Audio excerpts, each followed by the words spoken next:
Namaste and welcome back to another episode of the Sapient. Today we have yet another guest who is maybe controversial or not. I don't know. You'll have to listen to him by yourself. I will leave that judgment up to you. So, welcome, Uther. Hi. I'll start off, I suppose, by giving you a little bit of background about who I am and what I want to talk about.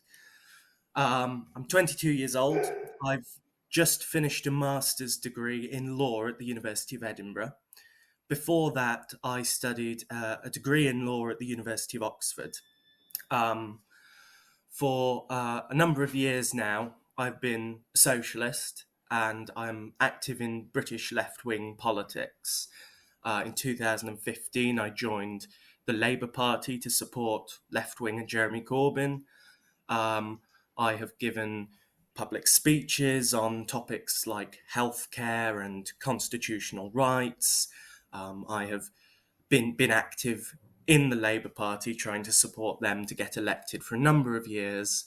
Until last year, I left the Labour Party in protest at its new leader, a man called Keir Starmer. Maybe I'll go into a bit more detail about why later on. But effectively, I'm here to talk about my ideas around politics and especially socialist politics.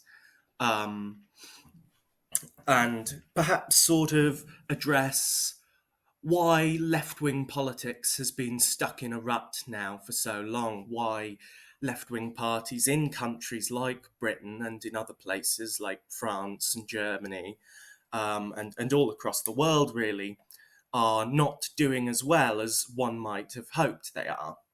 And my hope is to talk a little bit about why that is and what I think the future is for the left in politics and why we need to change our vision and come up with new ideas going forwards. Um, any questions on that? I suppose I'm not too Yes. sure where to take it from there, so I'll hmm let you jump in. So, why did you leave the party when you could have just stayed in there and tried to make it right? Well, it was a difficult decision for me, and I'd agonised over it for quite a long time. I suppose to answer that, I'll have to give a little bit of background on sort of what's been happening in the Labour Party over the last couple of years. hmm So when I joined it, or most of the time when I was a member, the Labour Party was led, as I say, by a man called Jeremy Corbyn. And he came from the old left wing of the party, very sort of traditional left wing Labour Party values. And his policies were things like, nationalise public services like railways and energy companies and water companies and take those into state control. He wanted to redistribute wealth, increased taxes on the wealthiest 5% of income earners and large corporations, and spend more money on things like healthcare, education, and stuff like that. So very, very sort of, in the modern sense, uh, traditional left-wing values. But then the Labour Party lost Britain's most recent general election, which was held in 2019, just before the COVID pandemic started. And they lost it very, very badly. Um, the Labour Party got about 200 seats in Parliament, and there's a total of about 650. The Conservative Party got its largest majority since the 1980s. Of course, after that, he resigned and was replaced with a man called Keir Starmer, whose background is he was a human rights barrister, and he was in Britain the Director of Public Prosecutions as well, before becoming a Labour MP. And his attitude was the Labour Party lost the last election because it was too left wing. This was effectively what his view was. And when he became leader, he set about trying to make the party much more moderate and centrist in its attitude. So currently, as leader, he has scrapped pledges to renationalise public services that used to be state owned in the 1970s. He's scrapped pledges to abolish tuition fees for students and scrapped pledges to give greater rights to trade unions and all these sorts of things, which in Britain are sort of very important for the left wing. When he first got elected, I tried really, really hard to give him the benefit of the doubt and say, okay, well, I don't agree with everything he says, but let's try and give it the best shot and make it work. And I was really very vocally supportive of him when a lot of other people were leaving the Labour Party. And I said, no, no, you have to give him a chance. You can't just give up on it straight away. But the longer he was leader of the Labour Party, I mean, he's been leader since 2020 now, so he's had 2.5 years roughly. He's kept going back on more and more things that made me want to join the Labour Party in the first place.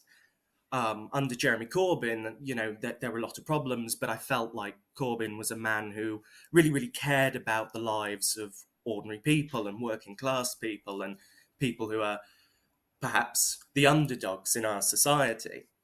And that was what attracted me to Labour in the first place. But unfortunately, Keir Starmer has very elitist attitudes and seems to be spending more of his time and effort trying to attract support from wealthy donors and corporations and lobbyists to make themselves seem acceptable to the elites in our society. And as a point of sort of principle, I don't think that's what left wing parties should be about. And that's why I left. Really, it was just this sort of slow abandonment of everything that made me want to be there in the first place. Until I sort of realised, oh, hang on a second, this isn't the organisation I joined. It's totally different now. I can't be a Hmm. member of this. Do you feel like almost every political party in this world is similar to that? It's like it's like there is this line in the sand, and it moves up like further or back whenever it is like it suits them. Yeah, yeah, I definitely get that sense. I think what's happened in the modern world is ever since the fall of the Berlin Wall, the end of the Soviet Union. I mean, we can debate the rights and wrongs of that. I think the Soviet Union did a lot of bad things, but whatever you think of that, since the end of the Cold War, left wing political parties, especially, have been on the retreat and have been abandoning more and more of their policies. And you see this really, really strongly in Europe.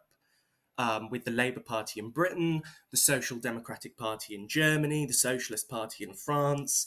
All of these parties in the 1970s were mass movements of the working class and the trade union movement. They really, really cared about fighting for social improvements, for better welfare, for better, workers' rights and things like this.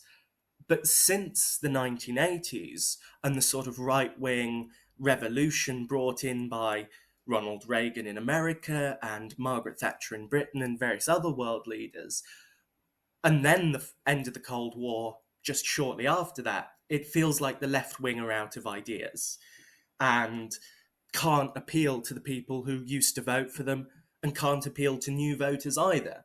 And so we're kind of stuck in this position where the right wing in politics keep going further right. And you see this with things like Donald Trump in America and Brexit in Britain and Marine Le Pen in France and Modi in India, these more nationalist, populist figures pushing politics to the right.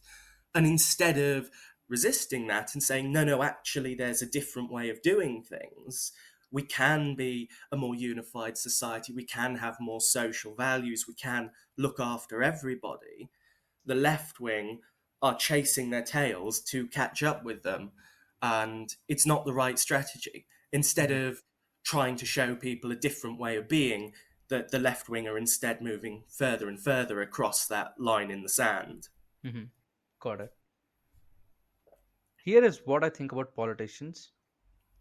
Politicians are just like talented actors.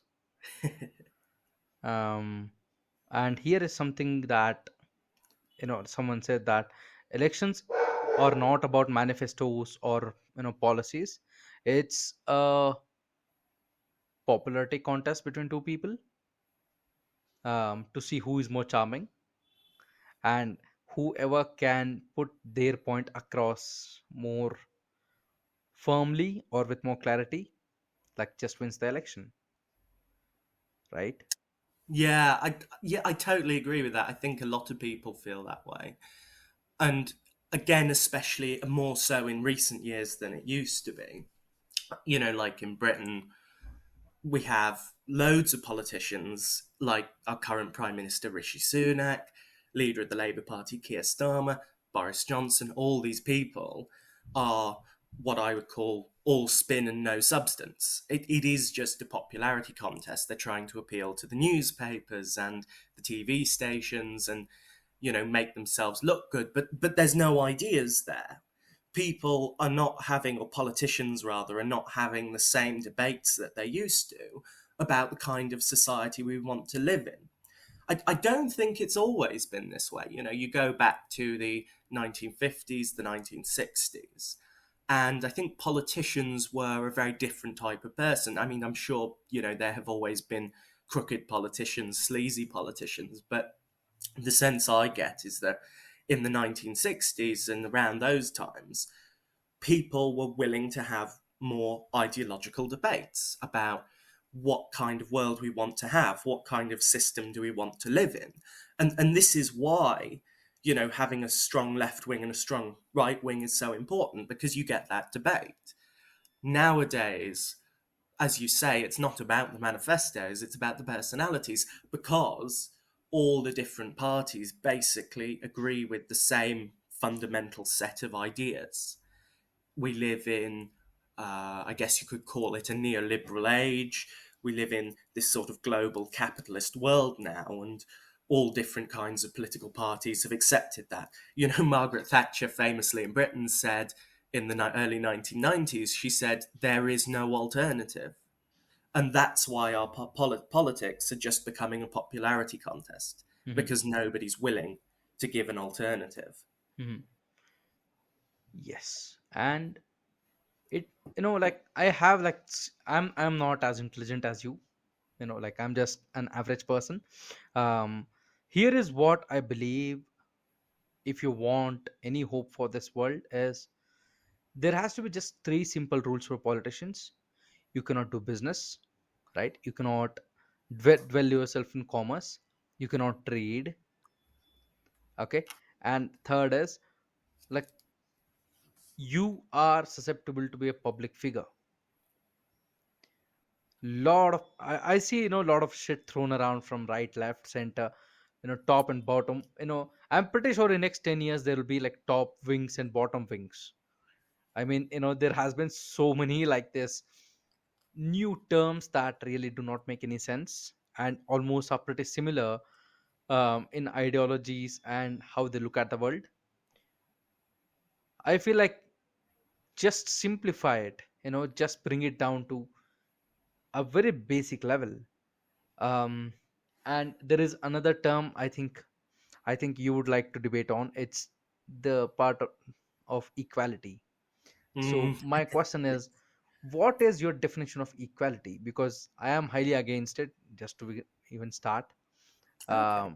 Yeah, I don't believe in equality because it does not exist, is what I believe. So I want to understand what is your kind of perspective on equality. Okay, well, I'll answer both the points you made one after the other. I'll start with the first one first. Um, Three basic rules for politicians. I'm glad you mentioned not doing commerce, actually, because we've had in Britain a huge number of scandals recently Yes, because that's why I mentioned it. Right, there you go, exactly, yeah. Um, and during the COVID crisis in Britain, it came out that the government had been, how do you describe it? Basically, what they've been doing is giving contracts to businessmen who donated money to the Conservative Party, Yes. um, even though they had no experience making protective equipment, or even though they had just been created like a couple of days ago, they were the ones that got the contracts, and just coincidentally had been giving money to the government. I wonder what happened there. So yeah, there is a real problem in politics with politicians who are self-interested. Rishi Sunak. It's just transpired the other day that he I can't remember exactly the details. He set up a childcare scheme whereby individuals will get money from the government if they register as a childminder with a private corporation. And then it comes out that this private corporation, Rishi Sunak's wife, has shares in it, and he did not declare that. So it's been ruled now that he inadvertently, in quote marks, Hmm. broke the rules on transparency. And I think it's a real problem when you have billionaires.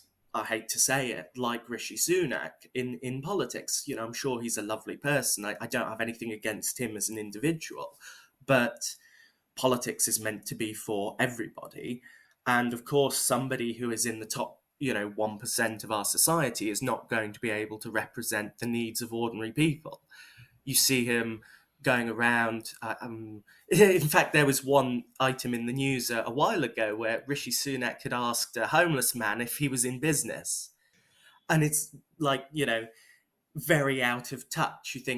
You look at these people, most politicians fall some way into this category, and you think, you don't understand how life works, do you? You've never worked a day in your life, or you've certainly never worked a day since you got elected, and you think, what are you playing at? You don't understand what things are like for the rest of us, and so of course you're not going to make good decisions about which laws to pass. Coming on to your second point, how would I define equality? That's a really good question. Um, it's a really difficult issue. Out of curiosity, before I answer, I would love to know from you, how would you define equality? Like, and why do you think it doesn't exist, or can't exist rather? Because I here is this very simple like logic that like people in progressive mindset do not understand at all. One simple thing that people do not understand is people are not equal by any means. People are different, and here is a like spoiler alert for my audience: men and women are different, totally different. So when usually feminists, progressive feminists, talk about equality, it's a dystopian future that they're talking about.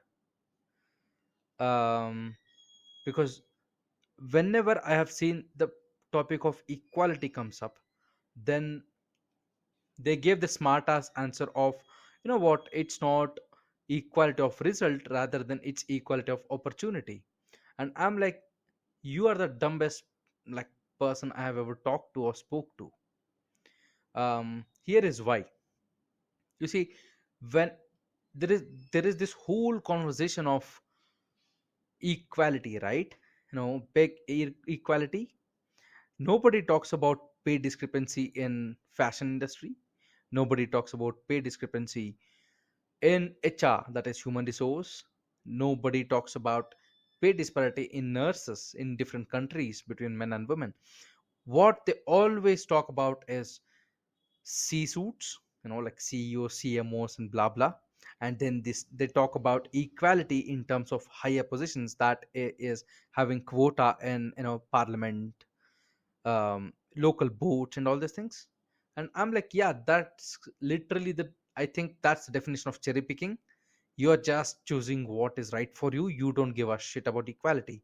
Because if you gave a shit about equality, you would not be speaking in these terms where you are saying, you know what, I want 50% CEOs who are men, 50% who are women, or 50% white, 50% black, or whatever is your equality parameter.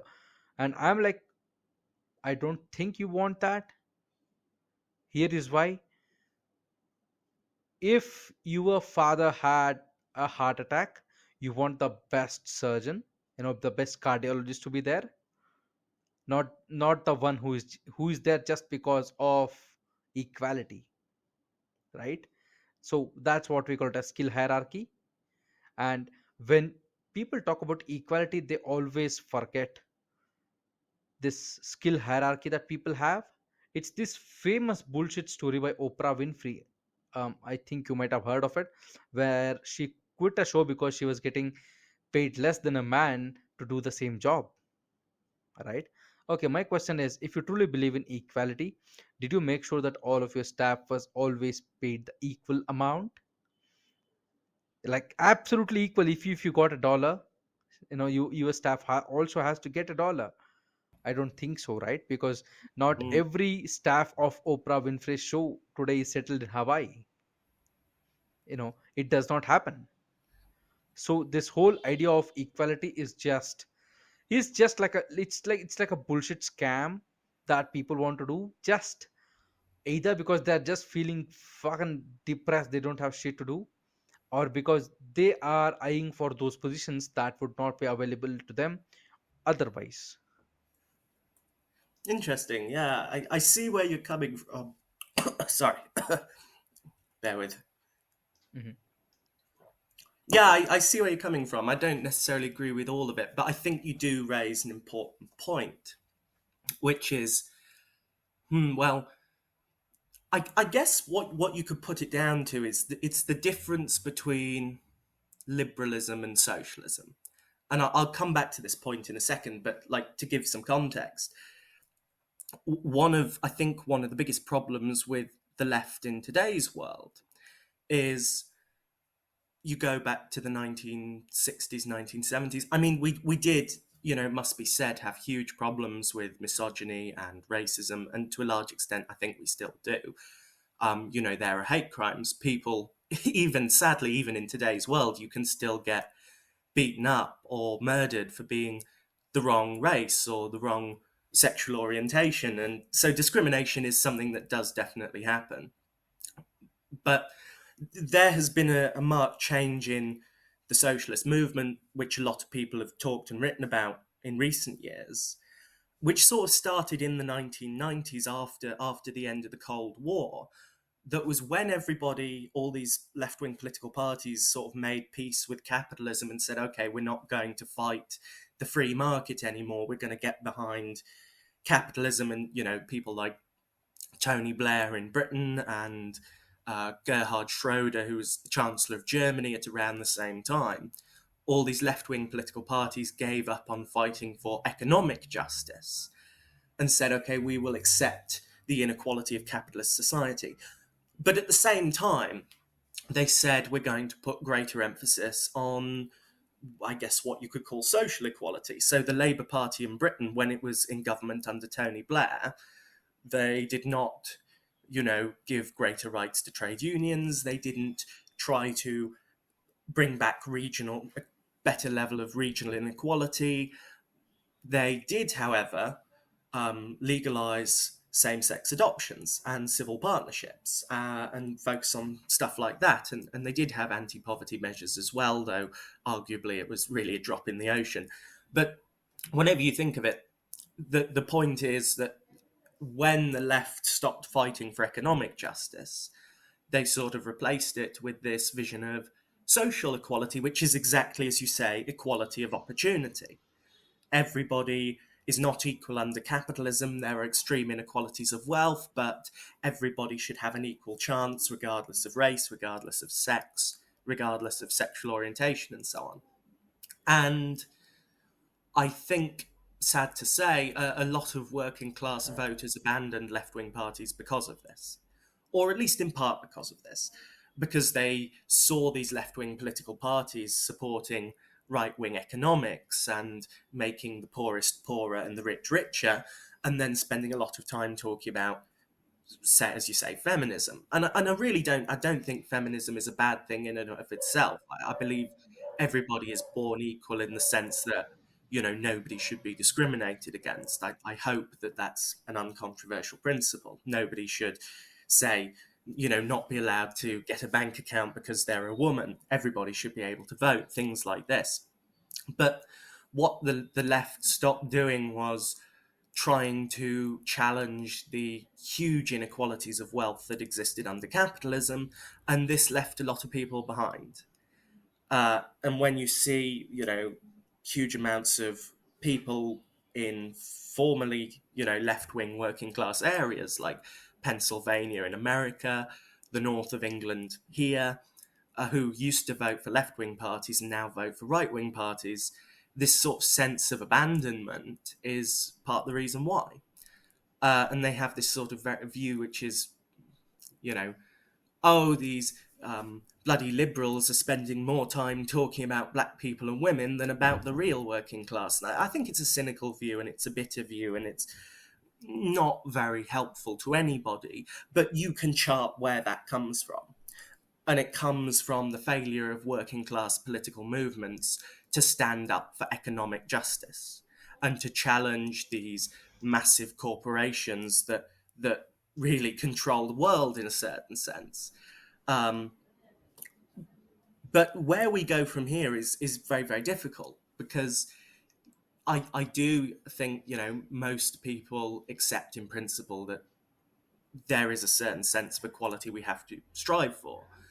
But it's very, very clear at the same time that this modern notion of equality is very half baked. It's, as you say, it's very shallow and insincere. You know, why are we talking about having 50% of corporate boards be women when those same corporations are chasing farmers off the land and, you know, murdering trade union leaders? It's like we've got our priorities wrong. And this really is the difference between liberalism and socialism. Liberalism believes in this equality of opportunity and, oh, everybody being able to be capitalist and, you know, everybody having the same chance to rise to the top, but not talking about the fact that actually most people will never get a chance to rise to the top because, you know, they earn, you know, minimum wage, or they earn a few dollars a day, or they work in a sweatshop, or they're homeless. You know, we need to go back to talking about the things that really matter to our society. And I do believe that equality is possible when we focus on the right issues. I don't think anybody wants, you know, us to spend our time making sure that half of corporate boards are made up of women. I think more people want us now in the modern world to say, look, capitalism isn't working. There's too much poverty. There's too much inequality, inequality of wealth, and this doesn't help anybody. And you know, you can see that yes, there are certain things that affect women or affect ethnic minorities perhaps more deeply than they affect white people. I honestly, I don't have any statistics to hand to back that up, but I've certainly seen it reported on by, you know, the Trade Union Congress in Britain and the British Medical Association that there are genuine problems with you know, racial and sexual discrimination. But the left needs to talk about that as well as these other issues of economic justice. And I Hmm. think that's how you bring people together. That's how you bring people together. Hmm. Is it, instead of turning left wing parties into this very cosmopolitan, middle class sort of liberal party, a real socialist party is one that stands up for everybody and says we need to tackle, you know, the problems at the root cause Hmm. instead of tackling the symptoms. It's the Got it. difference, yeah, between Hmm. symptoms and causes, and we need to go back to that sort of slightly Hmm. older vision of economic So justice. he like I caught like four things that I would like to, like, like get back on. You said something about, same sex and all these things. So I think there are three things that a government, be it freaking dictatorship like North Korea, I don't give a shit, should never get into. Okay, one is sex, second is religion, third is children. Like, these are the three things that's off limits to any government. And this fact that government can tell you whom to have sex with is just like bananas. It's like it doesn't make sense. And those people who wrote those laws, I'm pretty sure even they did not know what the fuck they were doing. So that's one. And second thing is, you said something about capitalism, and I am a very like endeared like historian of Russia and Soviet itself. I have studied it, like front and back and all these things. I have studied countless stories of horror and like joy, everything. And I always say this, that if you give me an option between like democracy or any other kind of like government structure, I would still pick democracy. Here is why. I could say fuck Biden and fuck Modi and nothing would happen to me, first. And second is, I just like cars. If I want to drive a Ferrari, you know what, I can, right?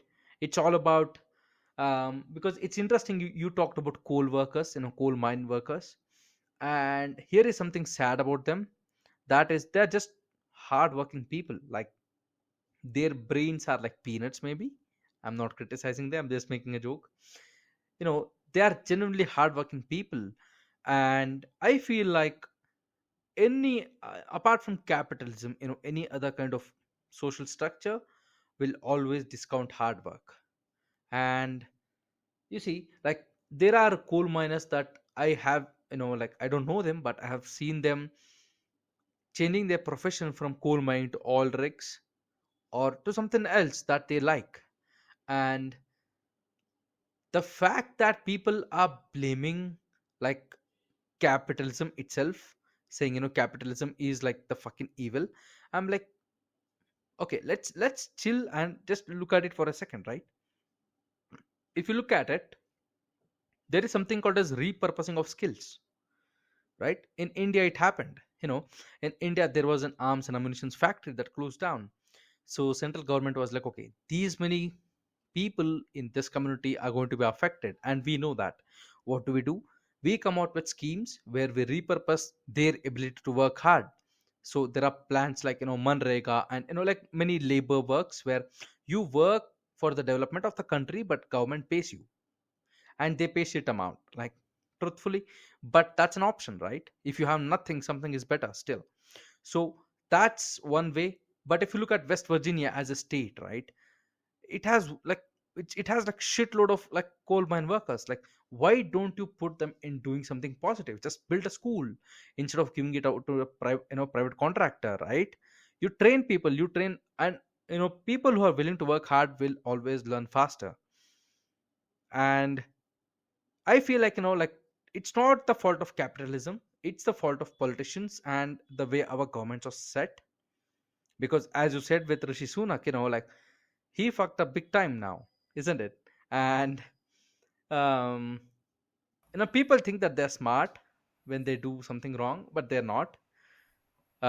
It's like, there is a famous proverb in India that when a cat is going to drink milk, you know that cat is going to close its eyes thinking nobody is looking at me.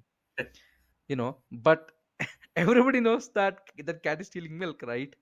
So it's the same point of view, that we have to, like, change our governance in order to help people, like, be better. But yeah, like, that's my point. And the last point, like, I want to tell you, like, from what you said, is that, like, people talk about India in a very bad thing, like, like it's a fucking third world country, blah blah blah, like, whatever, right? We have castes, we have cows roaming in the street, and like all the shit that they want to talk about, right? Yet there is 0.2% of homeless people in India. Hmm. Like, like, in just in freaking California there is 1.4 million homeless people, and they claim to be the big brother of, the world, right? They're like, what, we have the most perfect fucking government in the world, and yet industries and business people and communities can lobby. I always say lobby is like legal bribery, Oh yeah, it's awful. right? It's like, what, Uther, like, just give me, like, I don't know, like, 1,000 pounds, like, okay, what crimes have you done? Okay, you're pardoned, just like, like, just go do the crime again. So yeah, like, that's my thing. Like, when you were talking about all these things, I really picked out these things because I believe that I am not a progressive guy, or very secular. And I don't give a shit, dude, because I'm here for 80 years. you know I'm going to live and enjoy, but I'm going to defend whenever someone is going to, like, cross the boundary of a person, right? Ability to defend your land. It's the simplest thing that I can give example to, because I have seen like neo Nazis. It's a very hateful term, but talk about how great was Soviet Union. I was like, no, it was not, because you could not even own land. Right, yeah, yeah. I think you raise a number of interesting points. Starting off with what you say about coal miners, yeah, real problem with it. In Britain, one of the biggest mistakes that Margaret Thatcher made as prime minister in the 1980s. Well, uh, it wasn't really a mistake because it was intentional, actually. But they closed down. They basically ended the British coal mining industry. And so, in a lot of Western countries, Britain and America are two great examples. You've had this deindustrialization where these sort of industrial sectors like coal mining, like steel, shipbuilding, and a lot of factory work have really, really declined. And the number of jobs that exist in these industries have plummeted since the 1980s. And in Britain, there was never anything to replace it. And because of that, all throughout the 1980s, we had huge amounts of unemployed people claiming benefits from the government just to eat. And these people, they're good people, hardworking people. They could have been given something productive to do for society, but the government didn't give them any opportunities to retrain. The government didn't, say, for example, replace coal mines with nuclear power, or they could have opened factories building wind turbines. Whatever you want to do, the point is, all these jobs now in Britain is not really an industrial country. It's all service economy, and so it's all call centers, offices, cafes, restaurants. The amount of employment in these sectors has exploded. And the jobs that existed in Britain in the 1980s, 1970s, they were good jobs, like hard work. But for a lot of people felt it was a fair day's pay for an honest day's work. And all these, factories and things had trade unions, and workers could go on strike for higher pay and to make sure they had proper health and safety and things like this. But there are no trade unions in a call center or a cafe. And so the quality of work we're doing in terms of like wages and stuff has sharply declined since the 1980s, while corporations are raking in massive profits. And that really is the problem with inequality, at least in Britain, is that the communities that had these industries shut down in the 1980s, a lot of them have never recovered since then. And they still have the worst problems with poverty and unemployment and crime, disorder, all these things, because, exactly as you say, the politicians never gave people an alternative, gave them something else to do. Um, but the second point you made about blaming capitalism, yeah, well, no, I mean, just to be very, very clear, I don't support the sort of style of socialism that existed in Russia or the style that exists today in China. I think they're both pretty appalling ways of doing things. Um, and so, yeah, I can't disagree with anything you say there. But I also, at the same time, I don't think capitalism has worked, because you look at the statistics, and there are tens of thousands of people that die each year from hunger. There's, I think, something like 2 million deaths from industrial accidents every year. That is according to the International Labour Organization.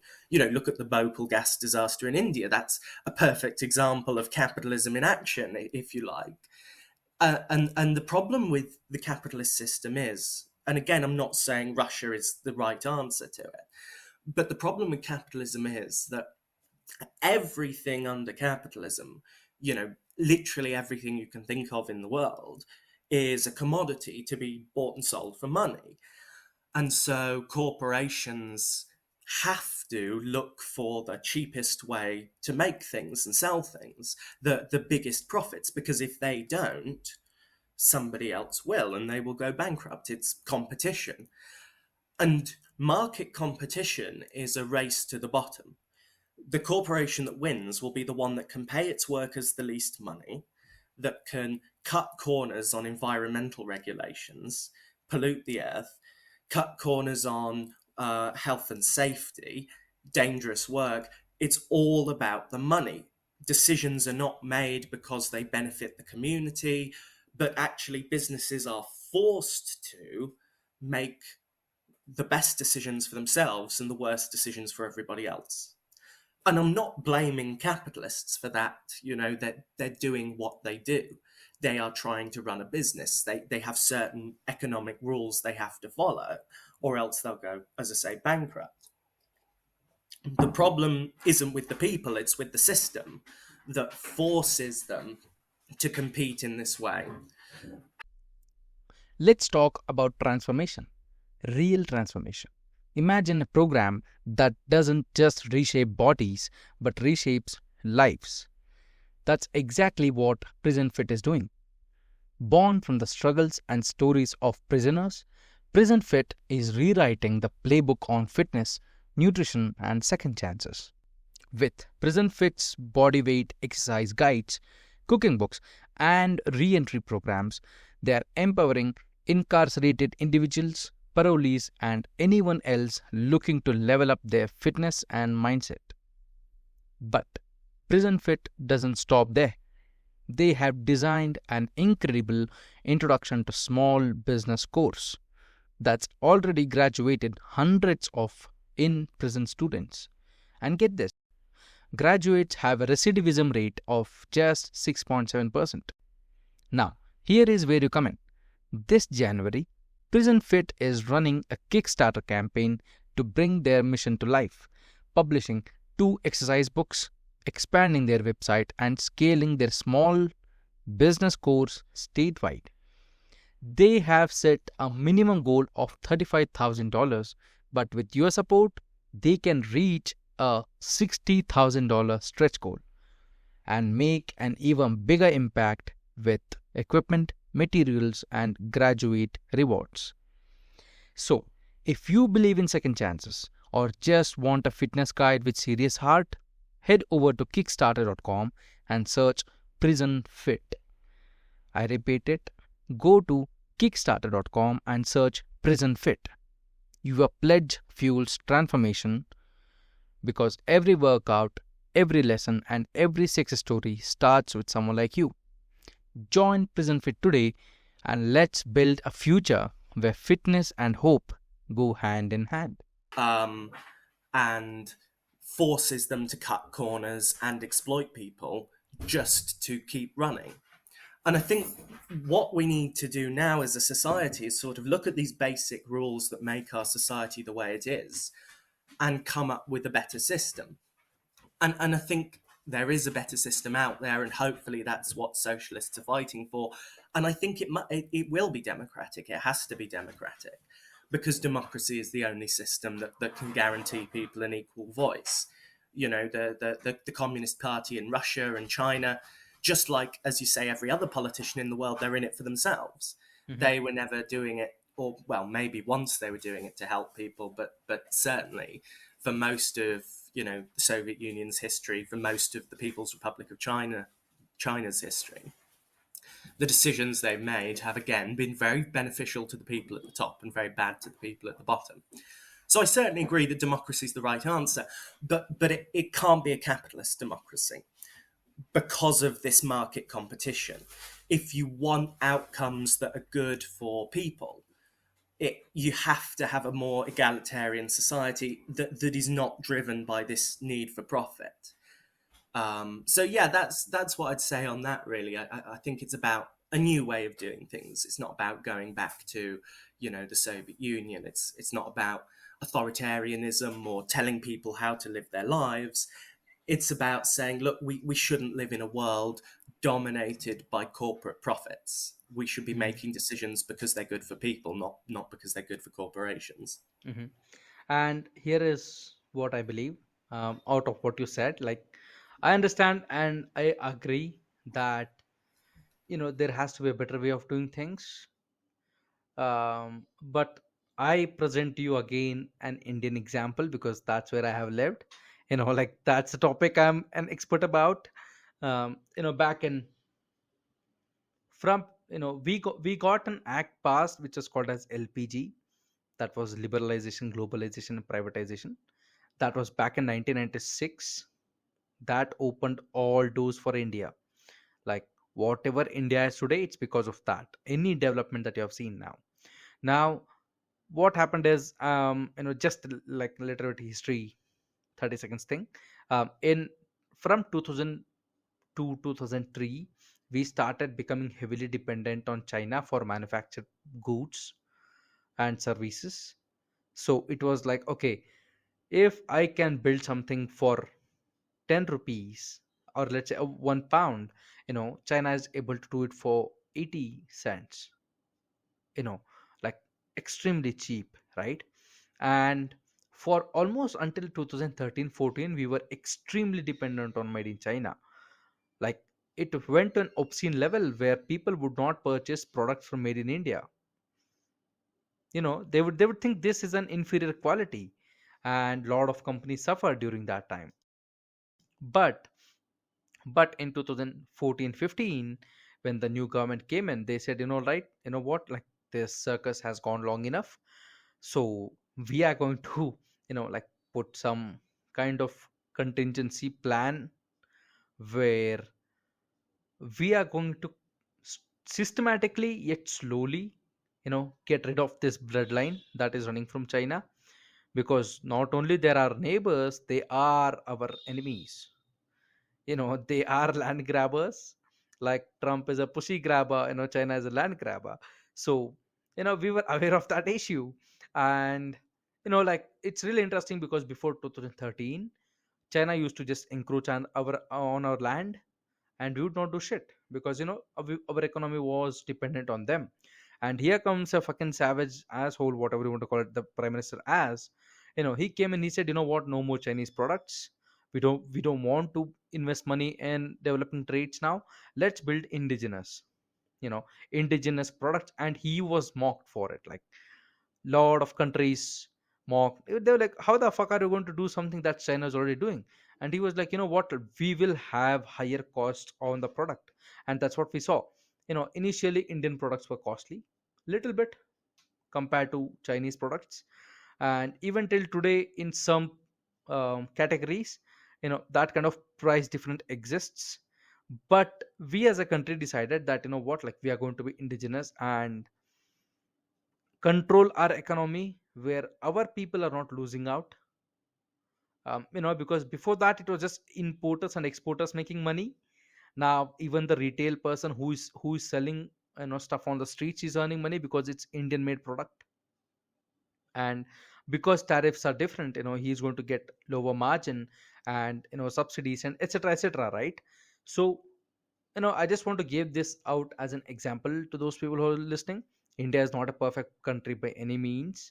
But we found out a way to make this adjustment from extremely export oriented unit where we're just running numbers, as you said, just profit oriented businesses.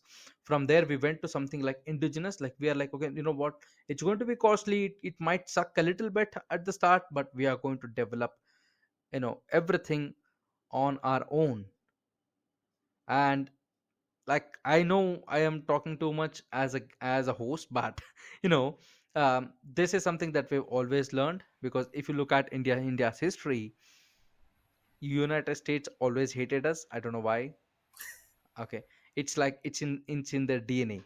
They have to hate us.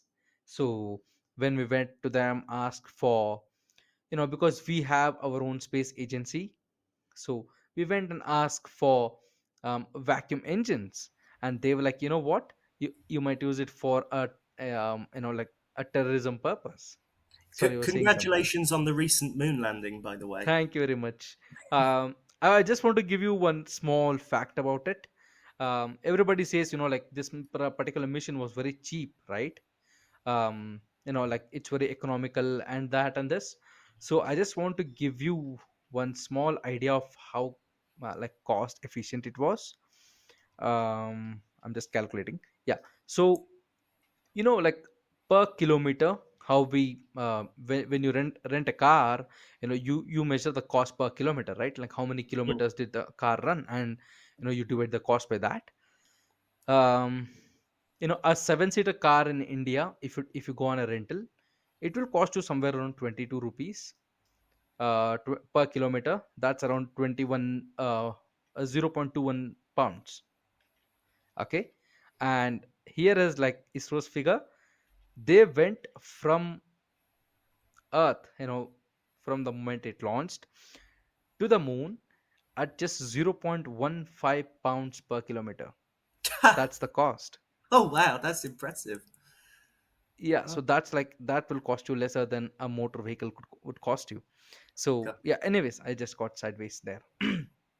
Yeah, so as I was saying, because if you look at history, we were not given nuclear. I hope you know that, like, we had to develop our own nuclear program because we were treated as a terrorist like state. And we did not get vacuum engines. We did not get access to United States satellites in the earlier days because they said that you would use that to spy against us. Like absolute nonsense shit. But like, because of Silk Road and the historical value of it, India and Mhm. Russia has always been closer friends. So like, United States has to pick a side, and they picked Pakistan. Like that's what they did, right? They gave them Abraham tanks and nuclear weapons that they do not have the capacity to maintain. So there's kind of indigenous thing that people talk about today in United States or in even Britain. I see this kind of trend taking off where they're like, like, if it's local made, I'll buy it. Now, Mm. I would say like you people are like little bit late to that trend. We have been doing that for too many years now, and I think that's one step towards a better capitalist society where people are preferring people over money and just sheer profit margins. So yeah, that's just the Indian example for you. Right, yeah. I think the point about the sort of international balance of trade and tariffs and buying local is a hugely yeah, no, I've written down some notes as you were talking, Mm-hmm. stuff I wanted to respond to. Mm-hmm. Um, I think the biggest problem with this sort of global capitalist system we all live in is the fact that it's always and you made me think of this point when you were talking about sort of India and technological innovation in India and the fact that it's not the backwards country a lot of people think it is. Mm-hmm. Um, but like the problem with capitalism is, as you said about California, with the homelessness thing, Mm-hmm. is that the most extreme wealth and the most extreme poverty are always side by side. And this is something Adam Smith actually said. He, of course, he was not a socialist. He was the founding father of capitalist economics, I suppose. But in Book 6 of The Wealth of Nations, he says that for every wealthy person, there will always be, 100 poor people because Mm-hmm. wealth creates poverty. In order for one person to be rich, many, many more people have to be poor. Capitalism is a game with winners and losers. We can't all win it at the same time. It's sort of very Darwinist survival of the fittest, and so we're all sort of climbing over each other to try and get the best deal we can. And there will always be more losers than winners. And so, this idea, which I see a lot of people in Britain talk about, of social mobility and we need to help bright and intelligent working class poor people to move up and advance their own lives. I grew up in poverty. My family lived in poverty, pretty bad poverty, certainly by British standards, anyway. And I did do that. I went to university. I studied really, really hard. I got a degree. But okay, that's great for me. I have a degree now. I can go off and have a good middle class job or whatever. Mm-hmm. But that doesn't do anything to help the people I left behind. That Hmm. doesn't do anything to help the community I came from. And one of the biggest problems with sort of modern politics is this idea of individual self-improvement, where it's up to you, the individual, to take your enterprising spirit and go and make the best of yourself. But then what about everybody else who doesn't have those opportunities? What about, socioeconomic problems in the community that stop people, from going to university? Like, if you live in a broken home, if you're, say, grow up in poverty and you're a victim of domestic violence, and your school is terrible and underfunded, you're never going to get into a top university. The sort of game is rigged against people who are already at the bottom. The dice are loaded. And I think the problem is, fundamentally, as I said at the beginning, that wealth creates poverty. We have so much in the world today. I mean, capitalism is really, really great for technological innovation. We have the steam engine, the railways, electricity, the internet, all these amazing things, and, artificial intelligence and automation that we're debating about now. When I did my master's, one of the big debates was about how lawyers should regulate artificial intelligence, because it's going to become a real thing very, very soon, that we're going to be using in factories and self-driving cars and all sorts. And so we've got all this technology, but because all of the patents are owned by private corporations, and all of the factories are owned by private corporations, and all the, I guess, property is centralized in the hands of a few small groups of people, which you can call the capitalist class, whatever you want to call them, the economic elites who own all the resources, who have the mineral rights and the machinery and the patents and everything. Because they own all of these things, all this amazing and wonderful technology we have is not being used to benefit ordinary people. And so, like, to give you an example, uh, which is, I don't know, like, sort of on the horizon. I think the technology will be here very soon to have packages and post delivered by drones, right? And then you get rid of the postal service. And what happens to all those people who used to drive about delivering letters and parcels is those people are out of a job.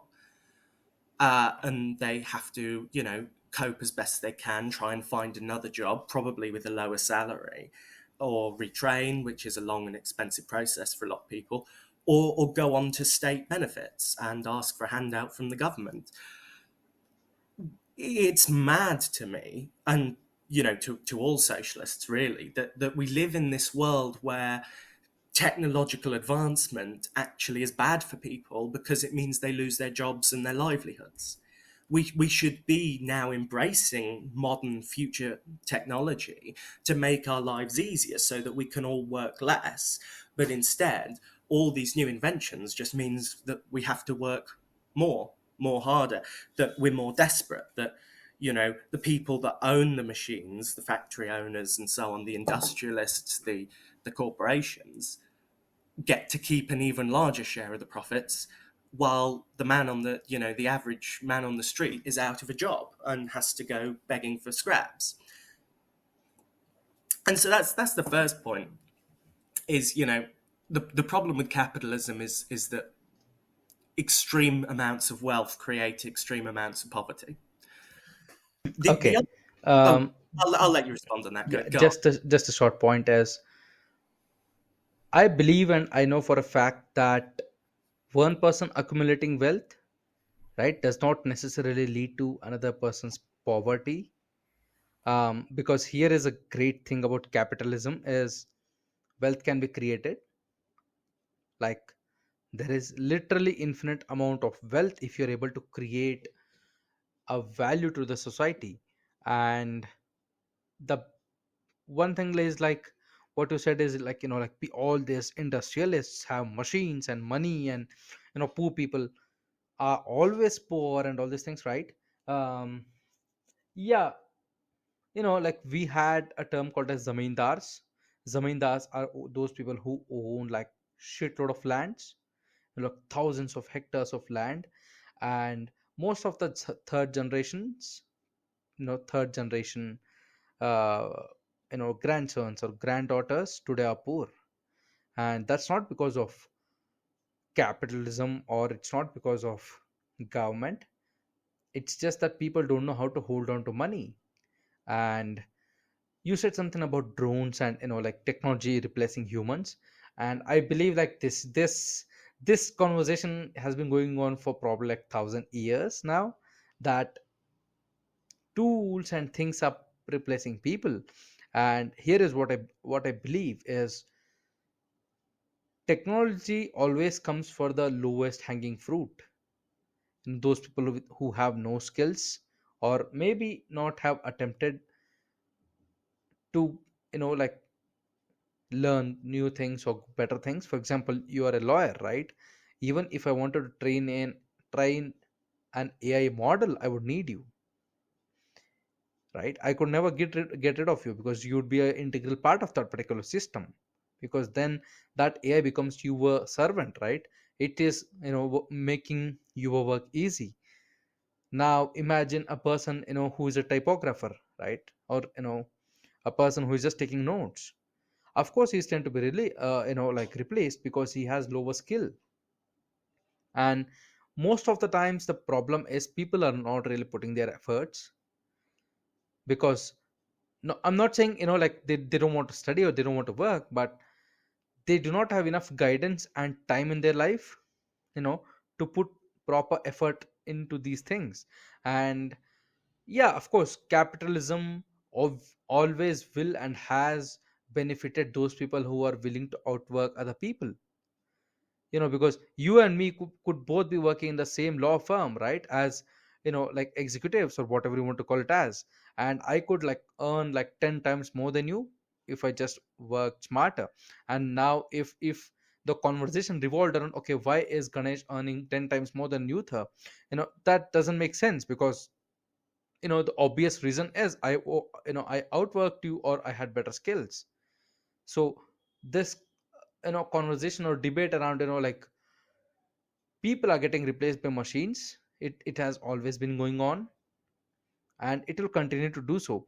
And I believe, I trust that, like your concept of socialism, I don't want to be like a villain, but very soon, this working class is going to disappear. It's not because of capitalism, it's because at the rate that we're just passing through this evolution phase, that people won't be needing to work that much now. Because technology makes people's life easier. Okay. And okay, here is like, because I work in technological domain, like I am a digital marketer, I have my own firm, blah blah whatever.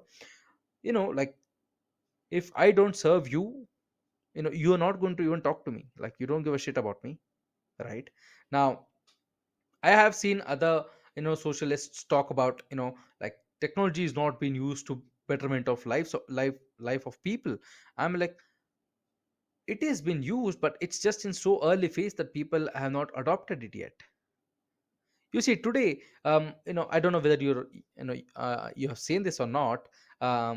But in 2006 and 7 was the first time people saw iPhones, remember?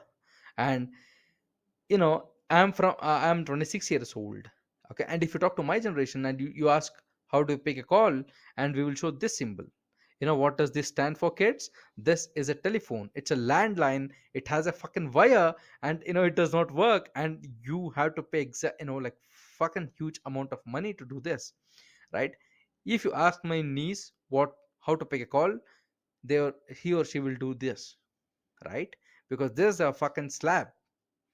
People don't understand the difference between a slab and a landline. Imagine. Now here is like where I'm being like kind of villainish, that there is a human cost involved in evolution of humans.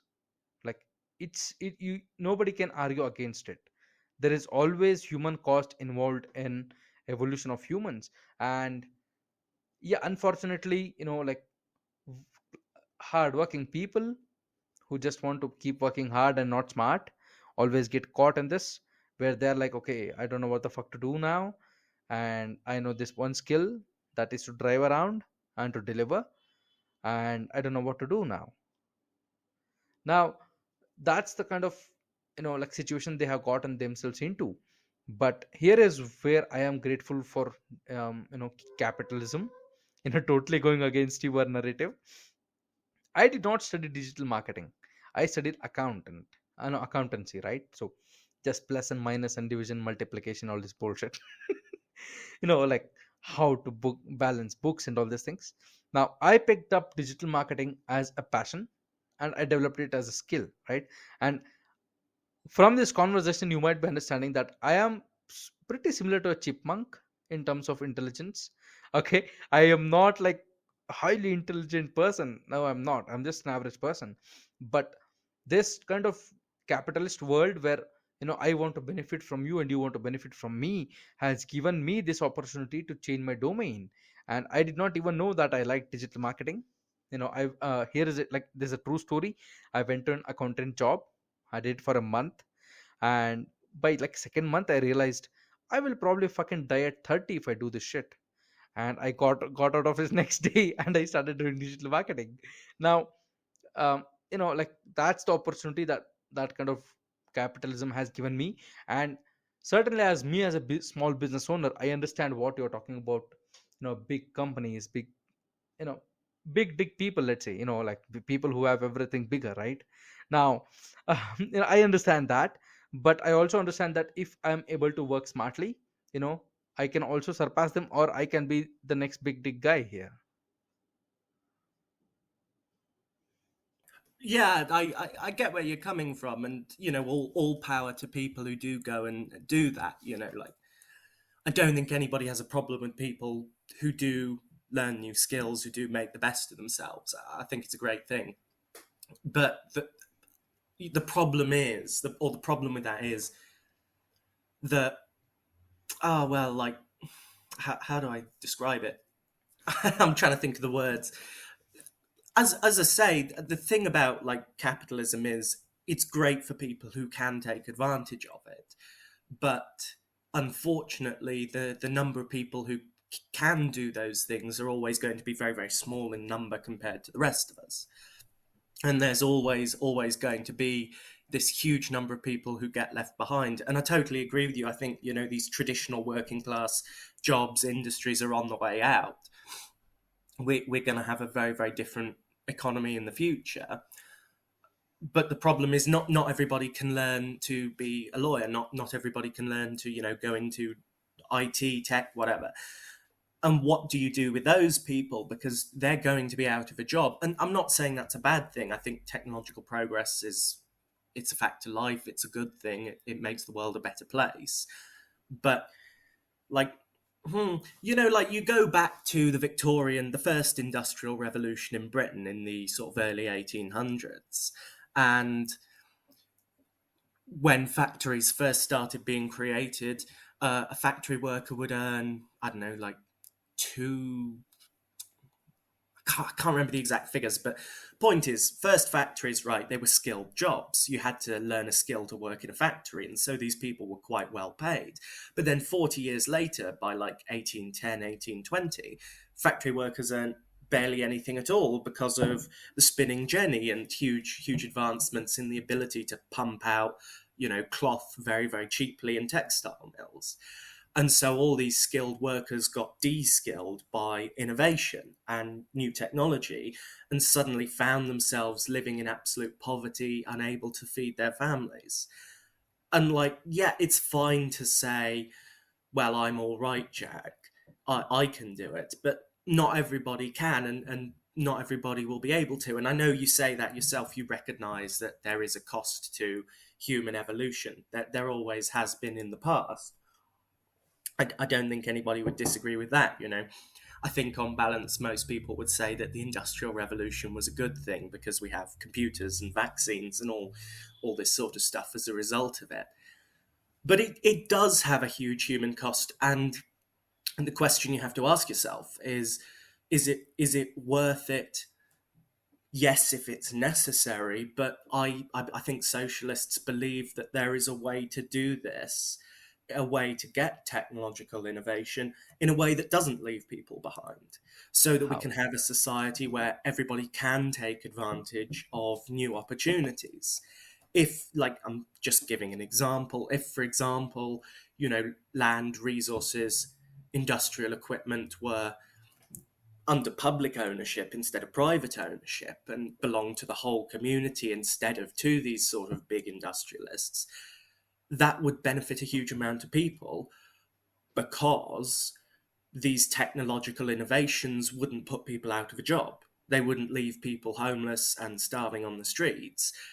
Instead of saying, we have a new machine that can do your job for you, so get the hell out of here and, go starve or learn a new skill. Instead of throwing people into insecurity, you could say, hey, we have a new machine that can do your job for you. Now you only have to work 2 days a week instead of 5 days a week. And I'm not saying capitalism is morally bad. I think it's a fact of, as you say, human evolution. It's a stage of society.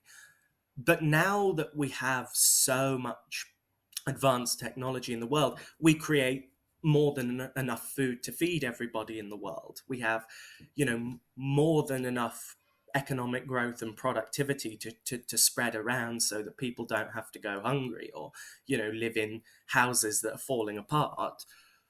Why don't we use the technology we have to provide for everybody, instead of just the select few that can look after themselves? Because the rich will always be able to look after themselves, and small business owners like yourself and, white collar professionals like me will always be somewhere in the middle, floating around. Sometimes you might go up, sometimes you might go down. The economy is a very unstable thing. But we can provide for everybody. We can, have a society that works for everybody. Why wouldn't you if you have the opportunity? I guess that's the question I'd be asking, is what is the valid reason against it? And my worry is that the only reason I've ever managed to identify that people would oppose, equality in that sense of the word, is because it's beneficial for a handful of people like Jeff Bezos and Elon Musk, and fair play to them, they are the cream of the crop, but they shouldn't be allowed to control what happens to the rest of us. Everybody should have a roof over their head, everybody should have clothes to wear, everybody should be able to eat. I think that is the only way we can rationally organize our economy, our society in the future, if we want to avoid extreme amounts of poverty and suffering and riots and revolutions and civil wars, is if we do live in a world that looks after everybody.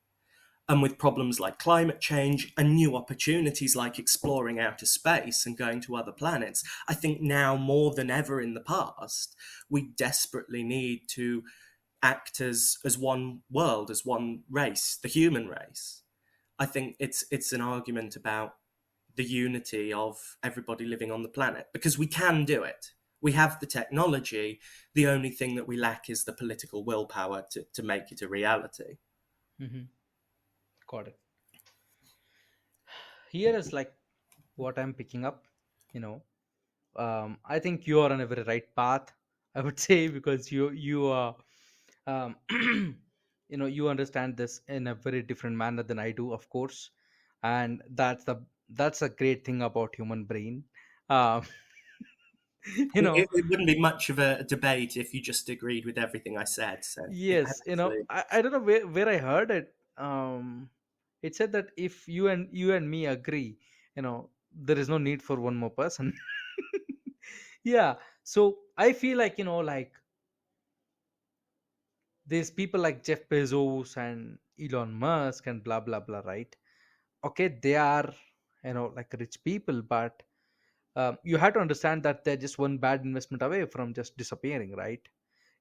For example, if you look at Elon right now, he was a hot topic. He was like the freaking like Reynolds of business people. Now if you look at him, Tesla is down. SpaceX is still doing some good work, but their Twitter. speed has definitely slowed down. You got to mention And Twitter. oh my god, that's a shit show. I can't even like Yeah. that's the most obvious one. And you can clearly see that he's losing money, and that wealth is going to go somewhere else. And you know, but I feel like what his intentions were when he took over Twitter was absolutely good. He was like, you can allow terrorist organizations to exist on this platform, yet you cannot have an ex-president of a fucking country to exist. Like, he was like, okay, this is like going crazy, like this is becoming too much. And I absolutely agree with him, because I work in digital land. I sort of tell my friends, like, I live in this dystopian country that does not exist.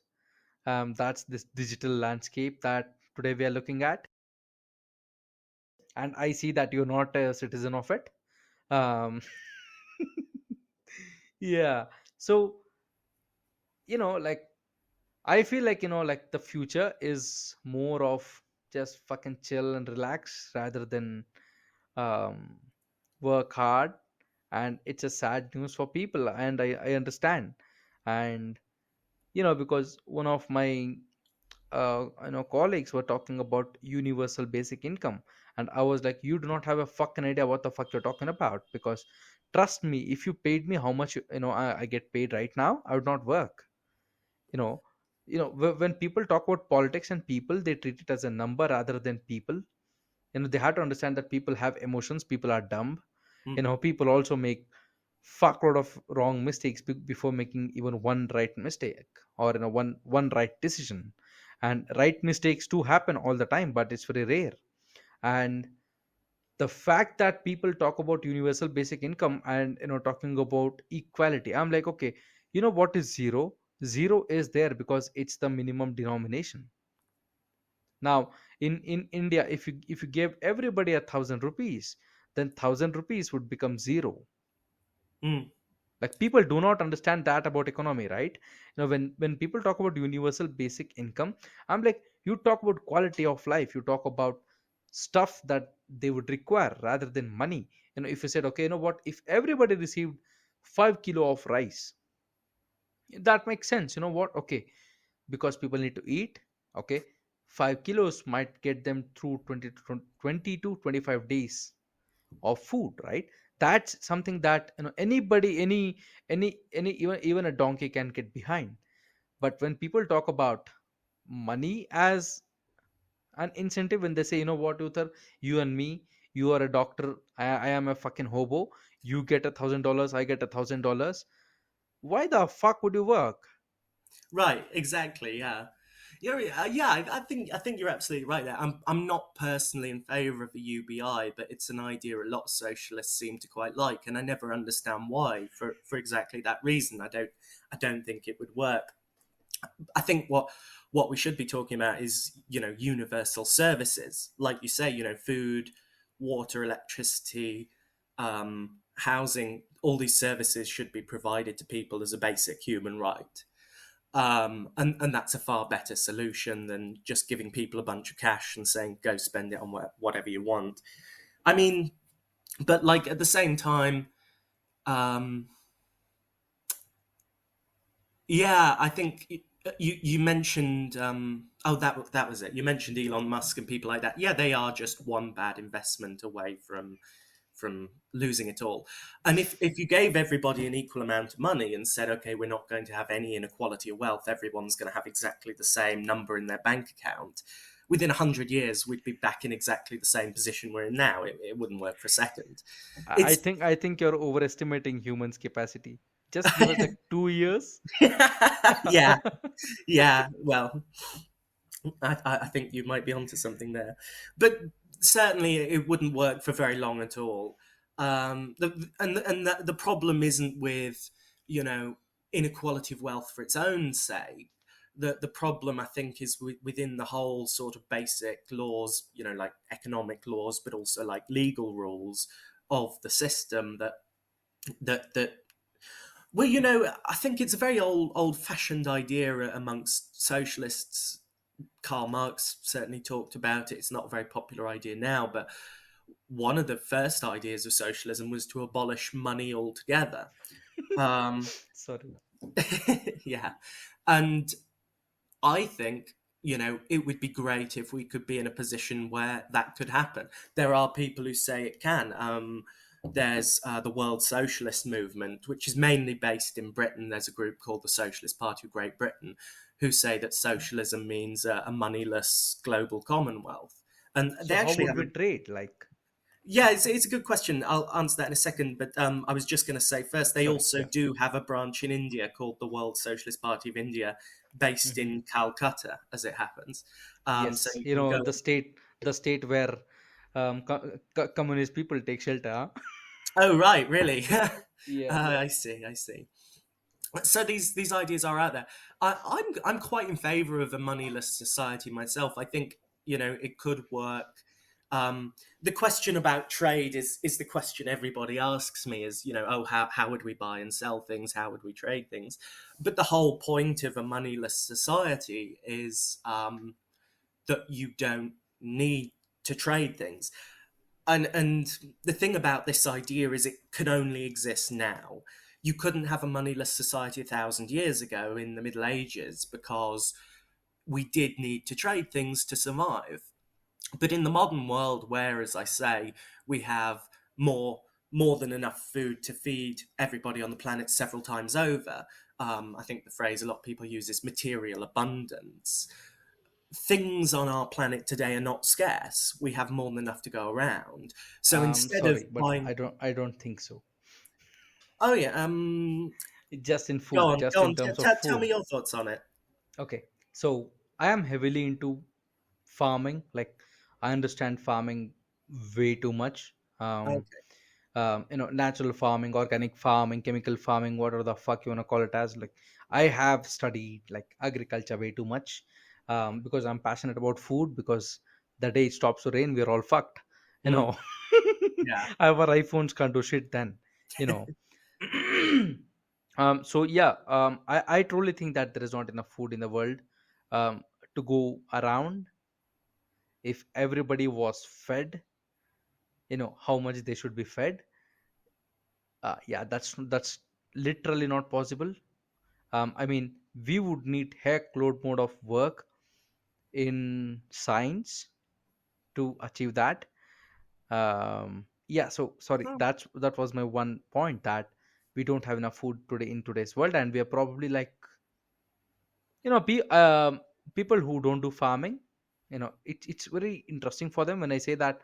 It's just like, if you have just like, let's say, 20% less rain in a season, if that happens back to back for five, let's say 4 years, right, 4 harvest seasons, the world can only produce around 20 to 22% of what we are producing today, and they do not understand that math. So yeah, food is something that I don't think that today we have abundance of it. We just have quantity of food, not quality of food. Like, that's a whole different conversation. right. And if you want to rile yourself up, if you want to become a mad person pulling out your hair in the middle of the night, just look into seeds. I will definitely check that out. I admit I know nothing about agriculture, so I'm more than happy to take your Hmm. word on it as the Because expert. the day you look into seeds, I swear to God, you will go out there, buy a 2 acre land, and you will start harvesting your own food. Yeah, um, it would be a great you know, homesteading. Homesteading, that would be a lot of fun. yeah, because I will just give you a simple example. Like, let's say you bought 1,000 quantity of some seed, let's say corn, right? Now you'd imagine that once I bought seeds from Uther, right? I said, okay, give me these 1,000 seeds from a company, and I received those 1,000 seeds for this season. So any guess where I will get the next seeds from? From the seeds you already have, I presume. Right? You Self-replicating. Yes, you cannot do that. Oh, really? Why not? You will get into legal trouble. They will sue you to hell and back. Really? Yes, Oh my because god, that's they outrageous. have patent on DNA designs of the seeds. Ah, oh well, there you go. That's the problem with the law of property. That is, and that's something socialists like me would love to change. That's what I'm telling you. You're in the wrong part, dude. You need to Mm, look into seeds and just farming. Like, For example, I will not name companies. Let's say you have farmland, right? You have Mm, equipment. Okay, now there is a satellite out there that has scanned your land, correct? mm. Now, to be able to access your own land's picture, you need to pay them on a monthly basis. It's like a Really? subscription. Oh my. Their equipment will do the testing on your soil. Okay, do you want to know what's the like moisture level of your soil? You pay them on a subscription. Mm, Do you want to harvest faster? Okay, buy a premier package. I'm not talking about one time investment of equipment. I'm talking about monthly Netflix charges on farming. mm. That's Like how they people get. don't understand this shit, I think. It really gets me angry because you can have satellites out there, but if food does not come out of soil, you're fucked. Right, absolutely. It's the one basic need is food and water. Yes, and But I think. Uther, Oh, trust sorry. me, Go the ahead. day you look into agriculture, okay, you could take on anybody and win by good margin. Yeah. Oh, fascinating. Thanks for sharing with me. But you know that stuff about subscriptions for farming services and private corporations patenting seeds. This is a perfect example of why I think we should have a socialist system instead of a capitalist one. Is because if these technologies and these patents were owned by everybody, if they were commonly owned by the heritage of mankind, and everybody could go out and use their own seeds, crops, whatever equipment without having to pay somebody else for it, you'd be giving people the opportunity to become self-sustainable.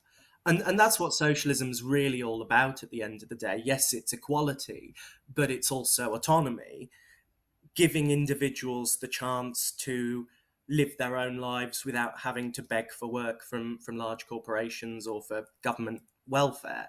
You know, giving individuals the freedom to make their own living is what it's all about. As individuals, as communities, as whole societies, it's the goal we should be aiming towards. Like, Hmm. the idea that a private corporation can patent seeds is dystopian, but Hmm. it's a perfect example of why capitalism isn't working. Yeah, and as we are ending, like to walking towards the end of this episode, I just want to make you question your reality, let's say. So, Hmm. you know how you bought the seeds from a company and you have sowed it in your fucking land? So, do you want that plant to grow faster? Yeah, Then you have to buy the fertilizer from that same company. of course. Yeah. And I And presume, you have price gouging and stuff like that. yeah, and also, like you will not know how to use the fertilizer. Do you Hmm. want training? Yeah, you better pay us. And today's farming is so similar to British occupation of India to me. Right, right. Yeah, here is a small story. You know how we were talking about Victorian era textile mills, and Hmm. like my blood starts to boil every time someone mentions that, because British or Britain's industrial revolution took place on the base of deindustrialization of India. I've read So about this. Yeah, yeah, absolutely it did. so here is what happened. We picked cotton, okay, and we were only allowed to sell cotton to British. British took the cotton, okay, made into textile and And sold then it sell back that. to us with 400% premium, and we could not import any other cloth. Hmm. And even after all this, we produced around 1.5 million uniforms in World War One and around 3.8 million uniforms in World War Two, Wow. despite all these economic sanctions. That's impressive. Yeah. Yeah. So, in some wavelength, in some frequency, I'm with you. I'm like, fuck capitalism, I like that kind of socialism. But Yeah. I'm also afraid I won't be able to drive that Ferrari. If I can promise you a Ferrari, are you going to become a socialist then? Yes, you just lobbied me. Yeah. Yes, not bribed. I did not bribe you. Yeah, you lobbied me. Yeah. Well, under socialism, everyone's going to be driving Ferraris, I promise. Hmm. I hope not. I hope not. No, no. For environmental reasons, we might have to stick with the railways for a Yeah, bit longer. not that, but it's like then I would want a Bugatti. Ah, yeah. I just want something faster than everybody else. And I think this is a nature of human that we are built to overreach. Mm, Because let's say I gave you, let's say, two apples, and you were able to feed two people. Then you are like, okay, let me get four so that I could feed four. And then there is no maliciousness in that intention. You're mm. just good intention person. But it's also like you are taking food away from animals, organisms, and maybe people. Right. Yeah, I see what you mean. But I'd like to think, let's hope that we can sort of work together towards a more cooperative society, a less Mm-hmm. profit driven society. And I do think that, one day when we have the technology, whether it's tomorrow or in 100 years, let's just get rid of money and Mm-hmm. let's all work together, because this Yep. competitive society is not working. Mm-hmm. Yeah. And also, I think I kind of feel that people need to stop sitting on their high posts. You are a commie. You are a fucking, like, whatever people want to label each other. I'm like, shut the fuck up, because you eat the same food, you live in the same country, you drink the same water. And if Mm. the same stream is poisoned, everybody's fucking dead. Like, there is no one to argue. Right, yeah. We all need to work together. And Right. I agree, we're all citizens of the world in some sense. We all Mm-hmm. have the same basic needs. Yeah, because when people shit on Marxists, or Karl Marx himself, or whatever the fuck, right? I'm Mm. like, yeah, so what are you gaining by doing that? Okay, Yeah, you pointed out five weaknesses of whatever it is, right? Dictatorship. But dictatorship initially was a positive thing. People mm. don't understand that. And democracy was a fucking evil thing, because the initial democracy was built on a slave economy. And Right, people don't understand that, right? So I'm like, okay, so what? Like, just think that you are also part of history. And people overestimate present. They're like, what, this is it, guys, this is it, we are here, we can have fucking vaccines, drink beer, and die. And I'm like, yeah, that's what happened before prohibition in United States. People probably drank too much. That's how it led to prohibition. Now, yeah. like, now people will say, like, um I want, people need more land. Yeah, that's why British built such a big empire, even when they did not have people to support it. It's that simple. But people pretend like, okay, you know what, Uther, you are an asshole, and I'm the great person. It does not work like that, right? Because I am an asshole and you're an asshole too. Everybody has their own weaknesses. And Yeah, people I often, certainly have a few. yeah, and people often forget that people are just people. And all these people that we look up to, like, you would look up to Winston Churchill, and I'm like, fuck Winston Churchill, because he fucked over my country, Yeah. right? But you don't see me like out there putting out cancel Winston Churchill.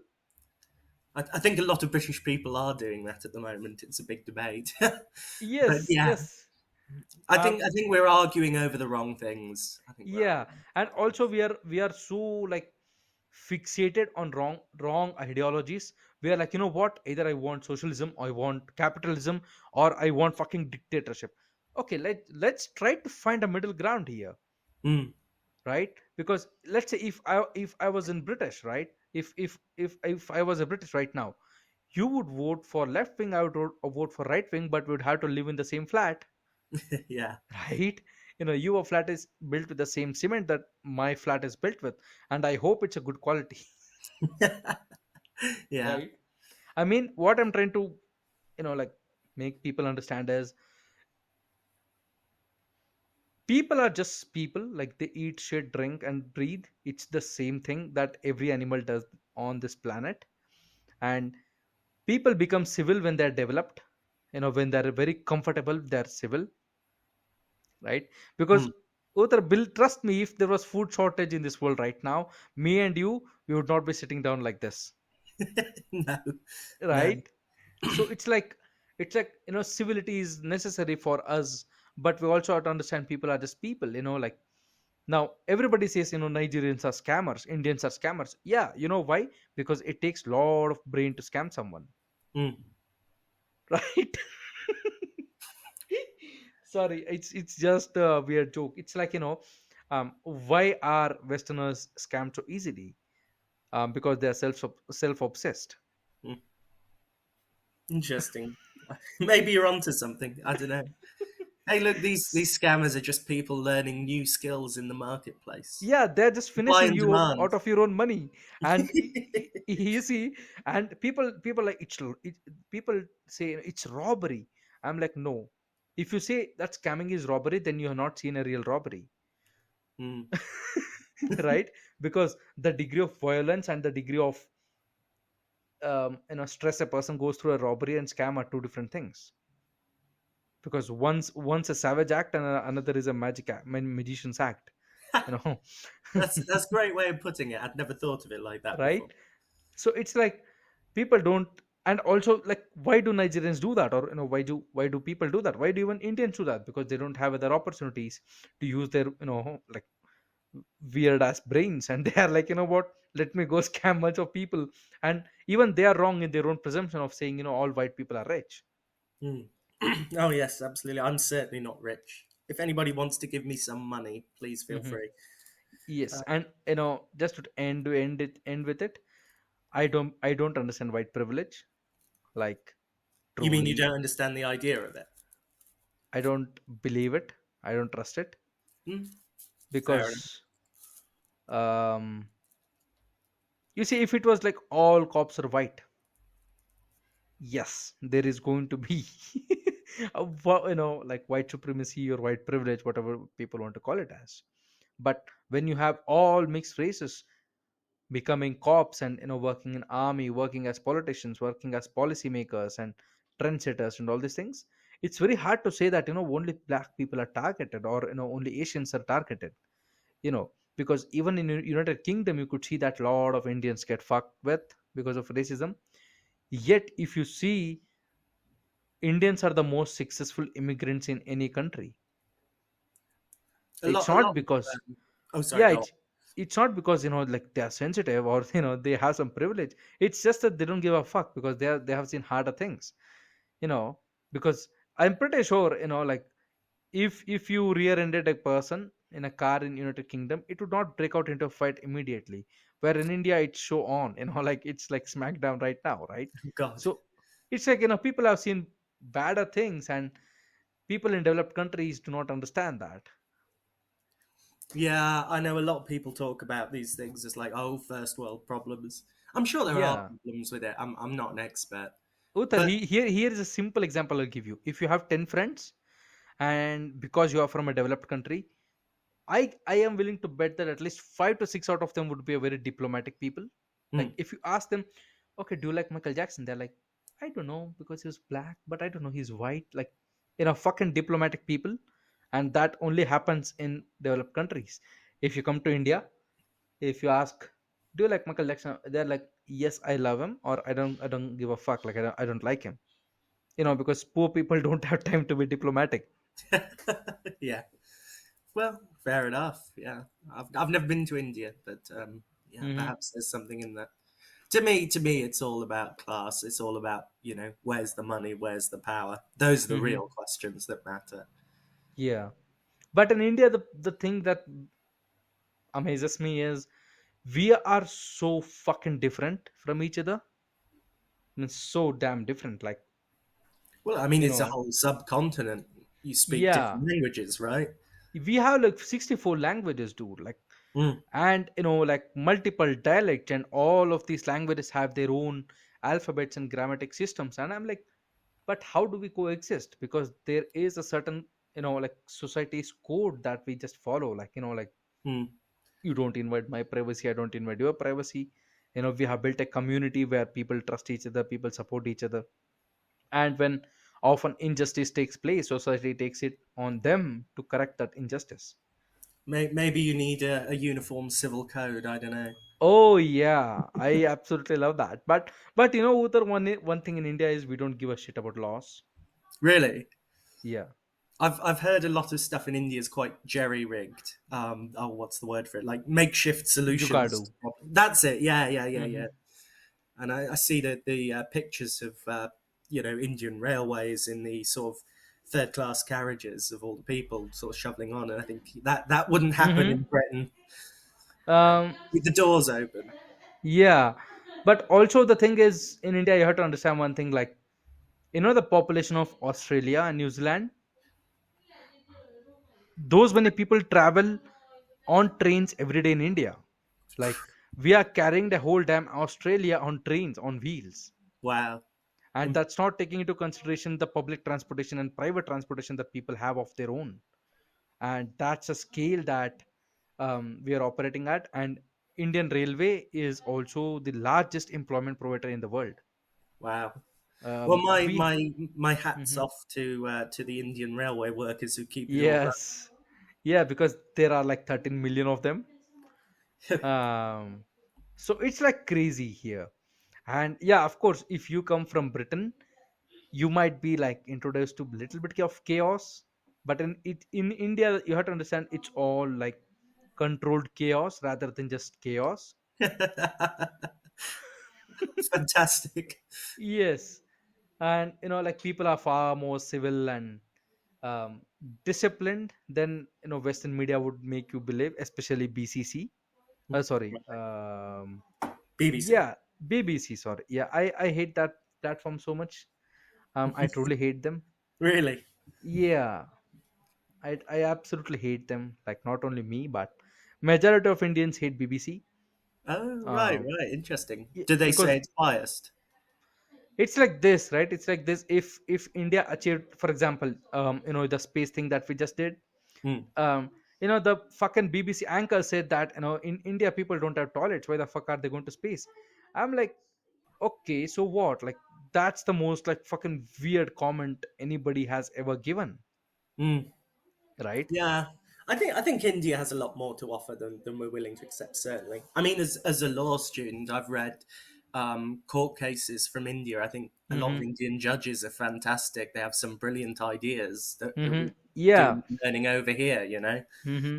And if a wife beats a husband, it's not considered as domestic violence. really? Wow. Yeah, I'm just getting into weird things of India I don't want to get into now. Yeah, but if a wife beats husband, like, it's not called as domestic violence. You cannot report it. Shocking. Yeah, Yeah. unless it's like grievous injury. Grievous injury. You can report it, but even then, it won't be considered as um, domestic violence. Hmm. Yeah, it's like very twisted here. Oh dear. Yeah. Just before you wrap up, by the way, Hmm. I'd like to say first, thanks for having me on. But also, anybody who's wants to check out more the things I've been talking about, um, go online and look at the website of the World Socialist Movement, and there is the World Socialist Party in India as well. I'm sure they'll have their own website. Hmm. Got Just it. put that out there for anybody who wants Hmm. to do further reading around the subject. Sure. So, yeah, so this is kind of the end of the episode. And to my listeners, thank you very much. You have a lot of patience. And to Uther, thank you very much for making time. Thank you so much Um, for having me. It's been a Looks great like you discussion. are a very busy chap. So, thank you very much, like, for making time. Um, and anyways, the website will be in the episode description. So, anybody who wants to check it out, please just go and check it out. Unfortunately, I can't find Uther on the fairyland of digital social media. I got rid of my Facebook and Twitter. It's a Mhm, very good way to waste my own time. mhm, got it. So yeah, if you want to criticize Uther, you have no way of doing that, because you cannot reach him, Yeah. which is a very good thing and awesome thing. So yeah, thank you very much, and until the next episode, take care and bye bye. Bye bye.